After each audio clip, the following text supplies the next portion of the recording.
Welcome to the April 29th edition of Sideline View from the Brainerd Dispatch new studio here. And what are some of the events you think are highlights here coming up in the next couple days, couple weeks?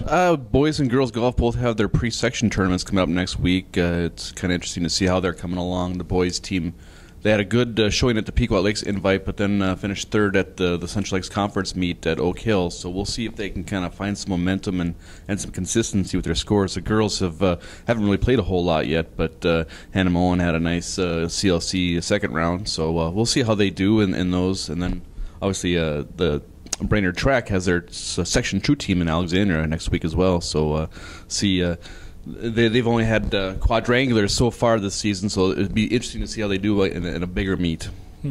I believe they have, one more home quadrangular, and then I believe the conference meet is here, I think, in Brainerd, too, to take advantage of the new facility. Yeah. So I know Warrior Baseball last night was swept a doubleheader at Alec, and then they've got home game on Thursday against Moorhead, and then next week they go to Fergus Falls, and then I believe they have Grand Rapids here, so it continues pretty much Tuesday, Thursday. They're 5-4, I believe, now overall, and 4-2 in the conference. So, and softball also has some games obviously coming up, and they split a doubleheader on Tuesday that you covered. With Alexandria, that team can hit the ball pretty well. I've seen better hitting teams, but it just seems 1 through 9 they can hit the ball, and they'll have to continue to do that.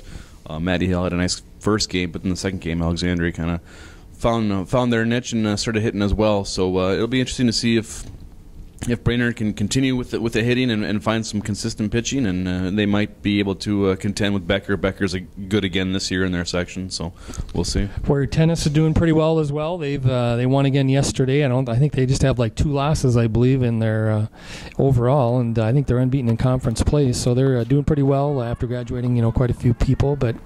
The young team seems to be coming to the fore. I know they're overcoming an injury to number 1 singles, Tanner Lundberg there, but we'll see how they do here. I know a couple things this weekend coming up. Brainerd International Raceway opens up. They have a World Racing League event that kicks off their season out there, and they'll be busy every weekend now through August. And then North Central Speedway also opens up their stock car racing season.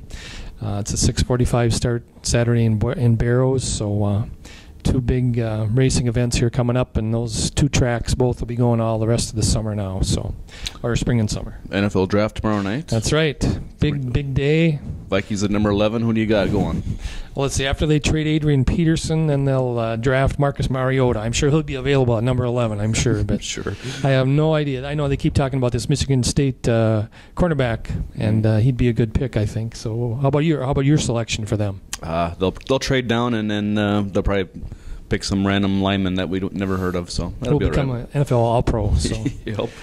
All right. I think we'll close it up for this week. Thanks for joining us. We'll talk to you next week. Thanks for watching.